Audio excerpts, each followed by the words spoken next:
Bonjour les amis et soyez les bienvenus sur Cuisine Rapide. Aujourd'hui, petite recette très sympathique les amis. Oui, une recette qui fait entièrement plaisir donc aux martiens. Nous allons réaliser un pain comme ça, un pain farci avec de la purée, du thon. Vous allez voir cette recette, elle est formidable. Alors si vous n'êtes pas encore abonné à la chaîne, sachez qu'il y a un petit bouton s'abonner en bas, marqué en rouge. Cliquez dessus pour recevoir donc toutes les notifications.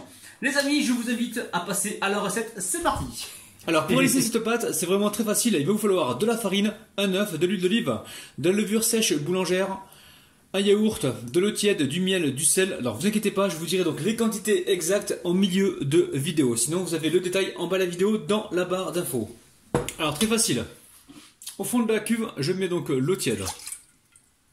Ensuite, on y met la levure, donc sèche boulangère.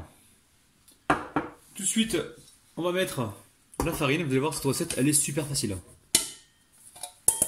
Alors moi, j'ai pris de la farine semi-complète. Vous prenez celle que vous avez à la maison, hein. Donc T45 ou T55, ça change rien du tout. Par contre, moi, j'ai une préférence pour la farine semi-complète, donc qui est bonne pour la santé. Allez, ici, on va venir mélanger rapidement. C'est juste pour soulever un petit peu la levure qui est en bas. Allez, on va pouvoir poursuivre avec l'œuf. C'est tout simple. L'œuf, l'huile d'olive. On va pouvoir mettre le miel. Hop. Descends le miel, descends. T'attends, dépêche-toi le miel. Donc là, le miel, j'ai environ 2 cuillères à soupe, hein. Allez, on va pouvoir mettre le sel. Et on finit donc avec le yaourt. Alors dites-moi en bas dans les commentaires si vous dites yaourt ou si vous dites yogourt. Moi ça m'intéresse parce que moi j'ai toujours dit yaourt. Et je sais qu'autour de moi j'ai des gens qui disent yogourt. Donc dites-moi pourquoi vous dites yogourt et dites-moi s'il y a une différence entre yaourt et yogourt. Allez, on pétrit pendant environ 3 à 4 minutes, hein. Allez, la pâte est prête. Je vais ici la saupoudrer de farine. Je la reforme en boule comme ceci. Et je vais vous dire tout de suite ce que j'ai mis à l'intérieur. Donc j'ai mis 530 g de farine. Donc je me répète, 530 g de farine, un œuf, 4 cuillères à soupe d'huile d'olive, 15 g de levure sèche, un yaourt. J'ai mis 210 g ou 205 g, tout dépend de la farine, d'eau tiède, 2 cuillères à soupe de miel et 1 cuillère à soupe de sel. Allez, on recouvre d'un papier film et on laisse reposer comme ça pendant environ 30 minutes, 45 minutes, donc tout dépend de la température de votre pièce, il faut que ça double de volume. Alors pour la garniture, c'est très simple, il va nous falloir du thon, donc là j'ai 240 g, c'est du thon à la tomate, 3 pommes de terre que j'ai cuites à l'eau pendant environ 25 minutes, il va nous falloir un demi jus de citron, ici j'ai 2 belles poignées d'épinards, ici j'ai une tomate que j'ai coupée en petits cubes, ici j'ai un demi oignon que j'ai coupé également en petits cubes, et ici un petit morceau de piment. Ensuite j'ai de la moutarde, je vais en mettre... Je vais mettre certainement 2 cuillères à soupe. Ici, j'ai la mozzarella en billes. Alors, si vous n'en avez pas, vous prenez le fromage que vous avez au frigo, il n'y a aucun problème, hein. On aura besoin également d'un petit peu de fromage râpé. Donc, je vous dirai la quantité tout à l'heure. Certainement 2 petites poignées. Ensuite, un petit peu d'huile d'olive. Donc, le sel, le poivre, ça, c'est selon vos goûts. Et les pommes de terre. Donc, je ne sais pas si je les ai annoncées. Donc, pommes de terre, certainement que je les ai annoncées. Donc, 3 pommes de terre. Alors, évidemment, la recette est super facile, hein. Donc là, j'écrase mes pommes de terre. Alors, si vous reste de la purée, c'est très bien aussi, hein. Prenez votre purée de la veille qui vous reste, ça marchera aussi, hein. Il n'y a aucun problème, hein. Donc là, on va venir comme ça écraser à la fourchette. Alors attention au sel, on n'en met pas beaucoup parce que dans les miettes de thon, il y a déjà un petit peu de sel. Et dans la moutarde, il y en a aussi. Donc on va gérer, puis dans le fromage aussi, hein. Donc on fait attention, pas trop de sel, hein. Donc là, on mélange comme il faut, on va rajouter un peu d'huile d'olive pour nous aider donc au mélange. Donc là, on a environ 1 à 2 cuillères à soupe. Donc là, je vous propose quasiment que des produits sains en fait, des produits bons pour la santé, hein. Allez, une fois qu'on a mélangé donc comme ceci, ça sent bon déjà. On n'a pas commencé encore.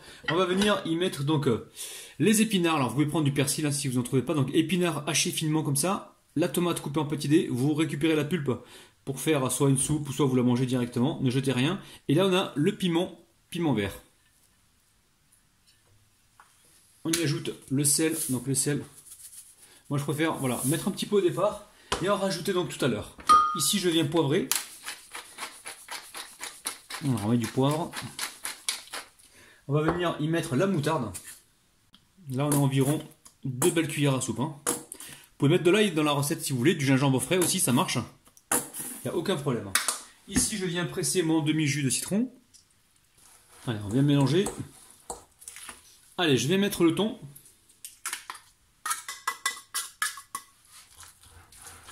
Allez, la pâte a bien gonflé, regardez-moi ça. Donc franchement, si vous n'aimez pas les farines semi-complètes ou quoi, prenez la farine classique, hein, toute blanche, il n'y a pas de problème. Donc là ici, je viens rapidement fariner donc la pâte. Je viens ici la dégazer et je vais la peser pour la diviser. Alors, en deux, mais il y aura une partie qui sera légèrement plus grande que l'autre. Alors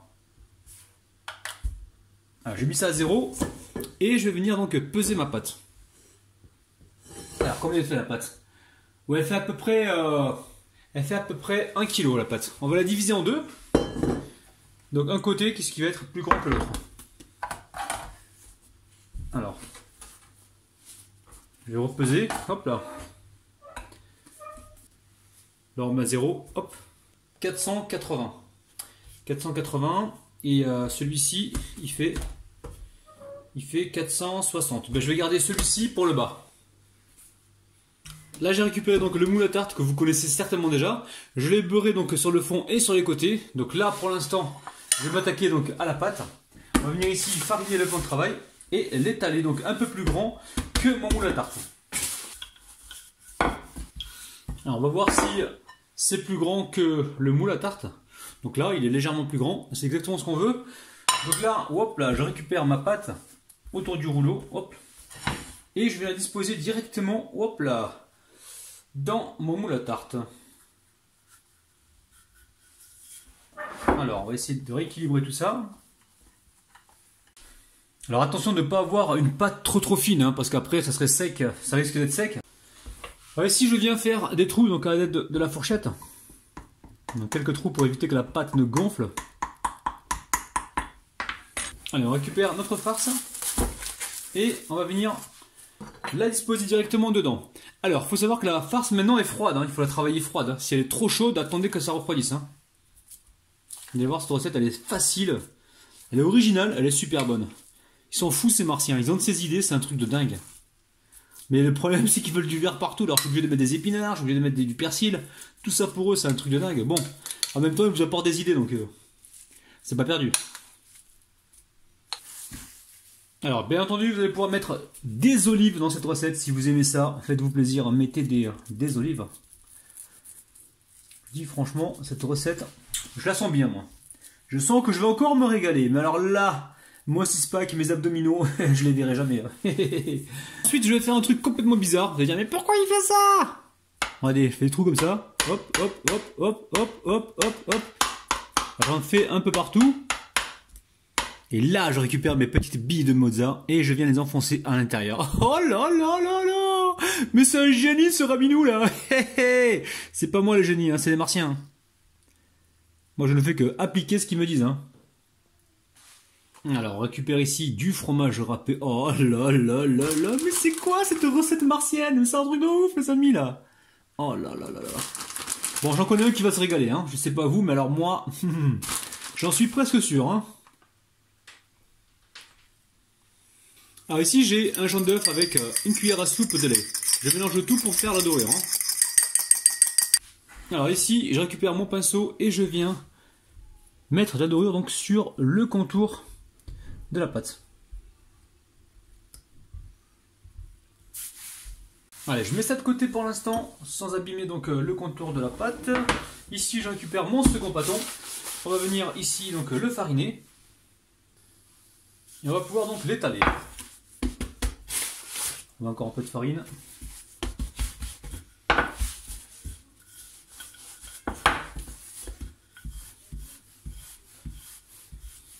Allez, je récupère le rouleau et on va pouvoir donc le placer par-dessus donc notre tarte. Alors vous préchauffez votre four à environ 180 degrés les amis. Hein. Et au niveau de la cuisson, je pense que ça va bien prendre 35 minutes, hein, par là. Ça sera à reconfirmer tout à l'heure.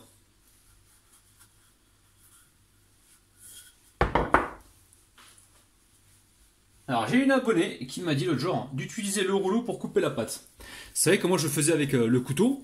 C'est peut-être pas une mauvaise idée, mais comme les bords ne sont pas, comment dire, ne sont pas symétrique parce que là en fait c'est ondulé sur le côté. Donc j'ai peur que ça ne marche pas. Mais c'est pas grave, je vais quand même l'écouter et je vais passer mon rouleau sur le côté. Si jamais ça ne marche pas, ben, j'utiliserai donc le couteau. Ça a l'air de plutôt bien fonctionner. On va le faire plutôt comme ça hein, pour éviter d'écraser donc la préparation du vidéo. Alors moi c'est ça que j'adore avec mes abonnés, c'est que je vous apprends des choses et vous m'apprenez aussi des choses.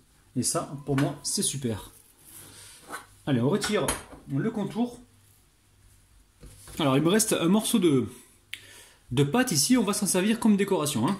Donc là je viens tartiner donc, le dessus avec mon jaune d'œuf, enfin mon jaune d'œuf additionné au lait.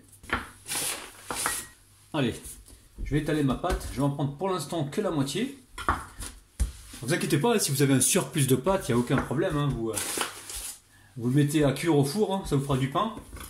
Et je suis sûr que ça fera plaisir donc, à votre famille. Allez, ici on enlève un petit peu d'excès de farine. Je récupère ici donc, ma roulette et je vais venir donc comme ça faire des bandes.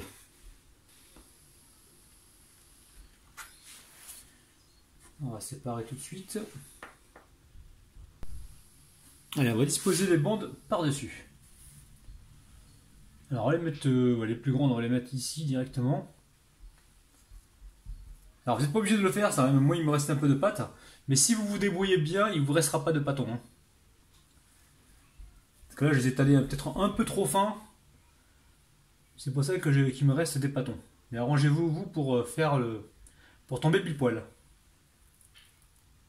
Alors j'espère que vous trouvez ça joli. Hein. Moi je récupère ici un couteau bien tranchant et je viens retirer donc ce qui dépasse.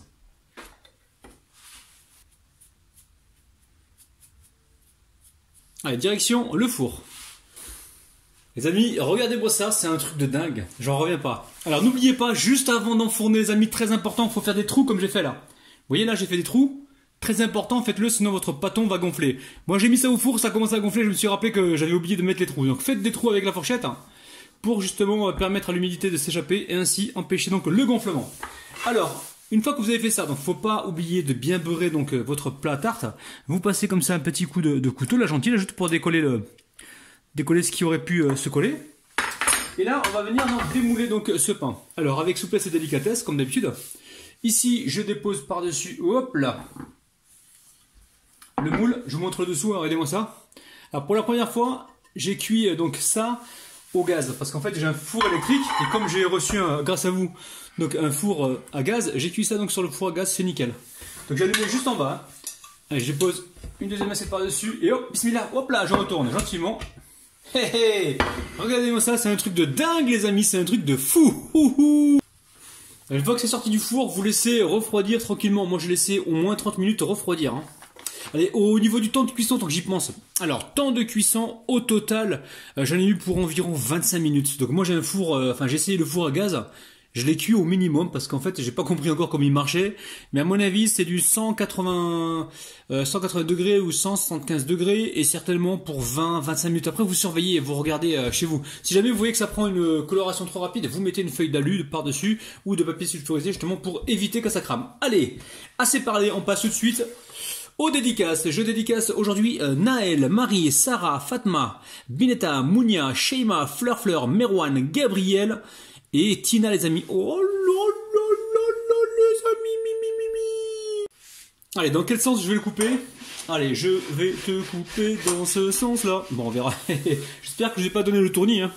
Allez, je vais couper comme ça. Donc on vise bien au milieu. Bismillah. Oh là là, les amis, j'en reviens pas.